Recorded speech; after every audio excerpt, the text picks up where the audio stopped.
Hi, I'm Jules, and this is my easy build convertible car camping setup. I have a 2012 Nissan Pathfinder, and I knew there were some things I wanted in this build before I got started. It was important to me to have easy access to the middle seats without having to take the whole thing out. I wanted slide drawers on either side so that I can stay organized without having to crawl under the platform, and I wanted easy storage under the front of the platform so I can keep my clothes, my gear, my food away from my 100-pound Great Pyrenees mix named Indy, who somehow always ends up getting into everything.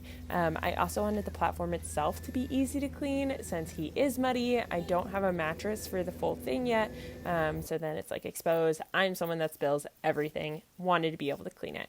I try to use as much recycled wood for this as possible. I bought one sheet of plywood, but for everything else, I was able to break down some free pallets I got from this printing business that went under for all of the rest of the materials. I did not have a lot of money, but I really wanted this platform because I had to go from where I live in Durango, Colorado, all the way back to the East Coast to visit family and go to a friend's wedding. I was able to borrow all of the tools and build out everything on a budget. I sketched out a rough idea and I got to work. The first step was to clean my car because anything under the back platform was probably going to get stuck in there for a while. And then I measured a ton. In total, I bought one sheet of plywood, 1 pint of polyurethane, 11 threadless bolts, and 2 drawer slides. I wanted the bed to be flushed with the wheel wells and have enough space to sit up at an angle to avoid any claustrophobia, so I made it about 11 inches tall, and the trunk is slightly angled so the legs were cut to flatten up the slope.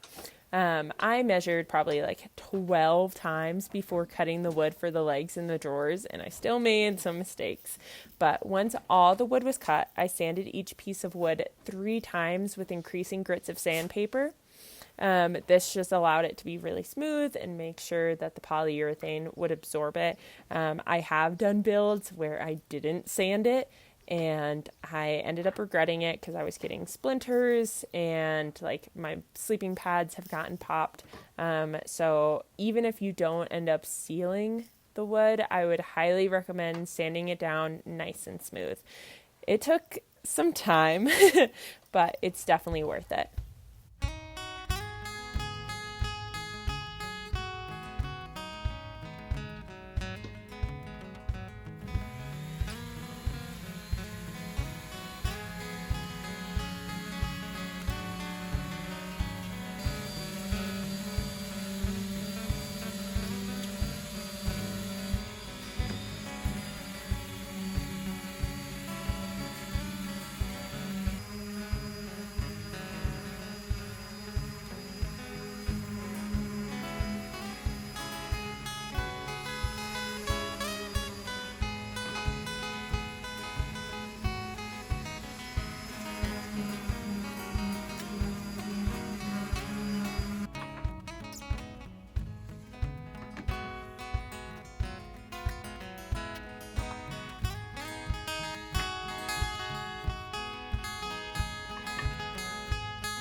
Once everything was nice and smooth, I got to work polyurethaning.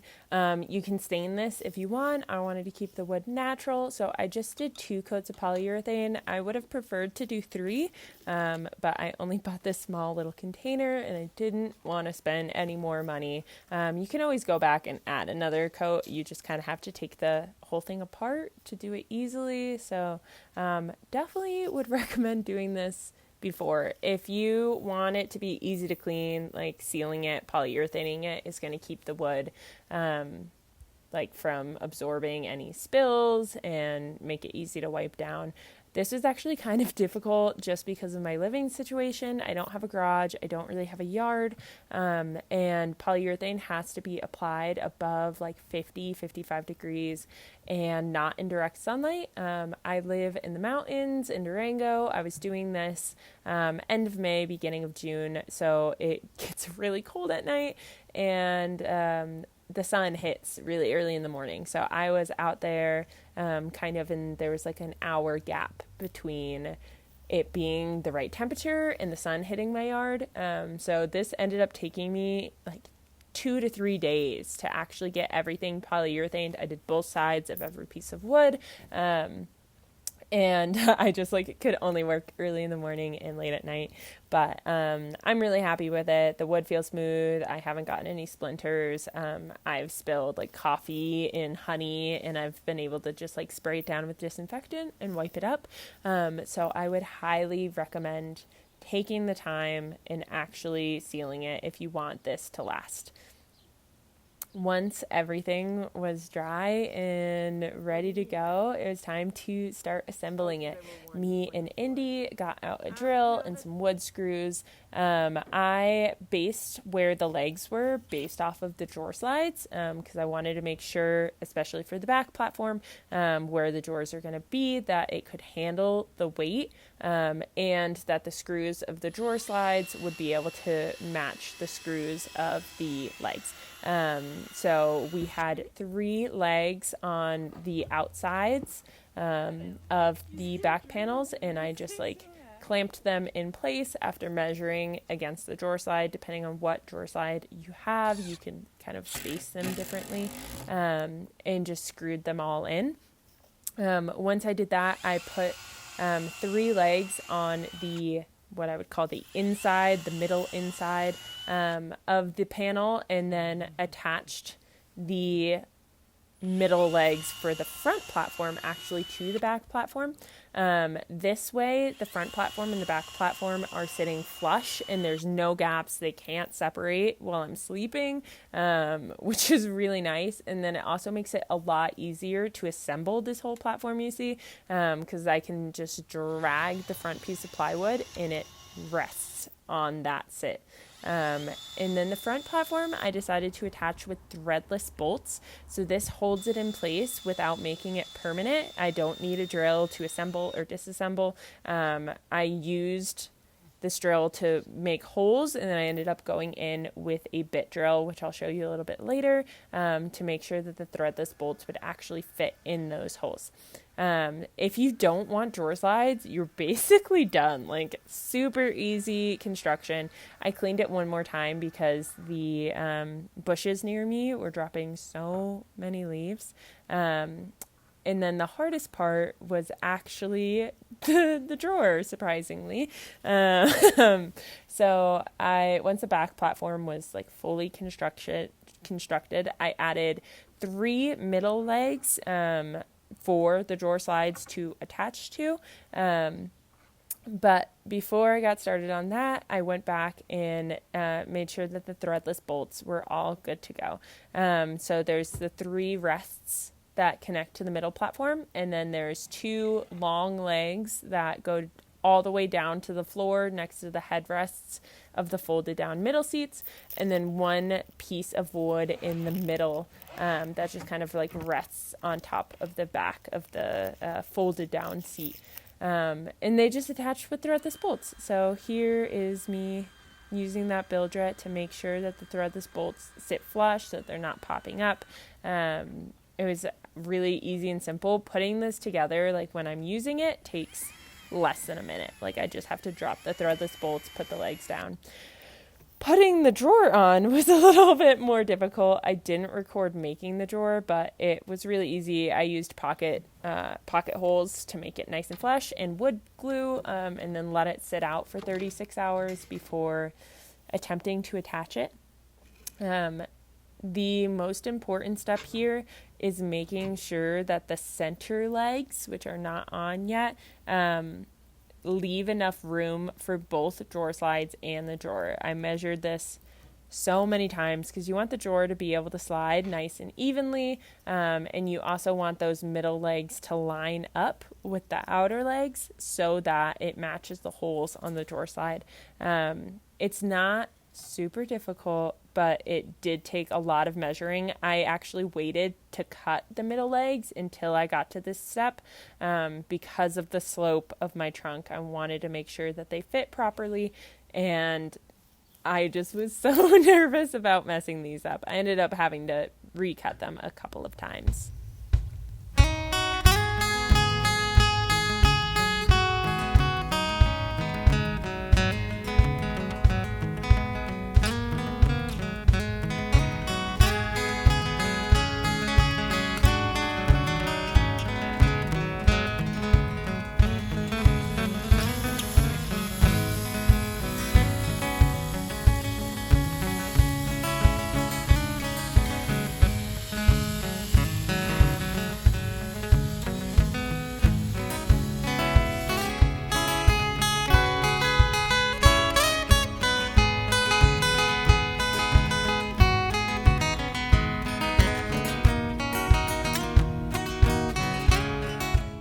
And then to make it easier for myself, before attaching those middle legs, I actually attached the outermost drawer slide.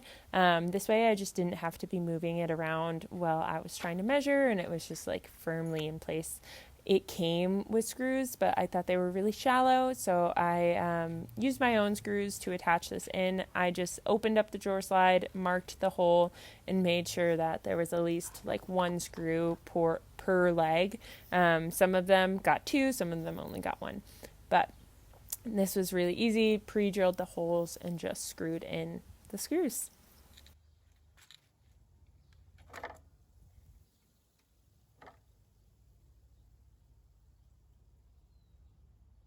Once those were on, I went to work measuring for where the center legs were going to be. I used a straight edge lined up with the leg in the center back, just to make sure everything was great. You need to make sure that there's enough room for not just the drawer slide, but also the drawer, and for it to move. If it's like really tight, it's going to struggle to go in and out. So you need just like a millimeter of wiggle room, and also ensuring that those legs match up with the holes on the drawer slide so that they actually can go in. I traced out where I wanted these to be and actually drilled through the bottom of the platform to the top, and then flipped it over and drilled down into the platform. I just thought that this was a easier way to do it, since there was no way to really like mark the other side where I wanted the hole. This just made it so much easier for me, especially as like a one-person team.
Once the center legs were attached, I went back to putting on the drawer slides. I did the same method for attaching the drawer sides to the middle legs as I did to the exterior legs, and then ended up marking the drawer where I wanted the hole. The drawer slides sit maybe like 3/4 of an inch down the legs, mainly because I wanted it to be able to hold the weight just a little bit easier, and slide easier. So they're a little bit farther down. They're not like flush to the top. And then it was time to attach the drawer to the drawer slides. I just undid the drawer and marked where it is and screwed it right in. I ended up bringing this inside my house because I wanted a really flat surface to make sure that it was screwed on right and that it would slide back and forth easily. So I took it inside my house and screwed it in. I've been using this build now for like 5 months. I did forget to buy a second set of drawer slides, so when I can afford to do so, I'll be doing that. I have the wood already to make the next box, but for right now, I just like shove all my gear into the right side and it works fine. I actually use the bottom of the other drawer as a tabletop. And that's what I put my stove on to do all my cooking. It's way easier than like setting up another table. I've done this in like gas station parking lots to make pasta. And it is just like easy as breeze. So I'll probably keep on doing this and just get another piece of wood. So that I don't have to give up my tabletop. I still haven't gotten a mattress for it, but one day I'll be able to afford to do that and I won't have to use sleeping pads all the time. But I absolutely love this build. It has been so incredible to have like all of my stuff ready to go at a moment's notice. I always keep it like stocked for adventure. There's always fuel and food and all necessities underneath my platform, even when it's not constructed. I really hope you enjoyed watching this build. If you have any questions or recommendations, please leave them below and happy travels.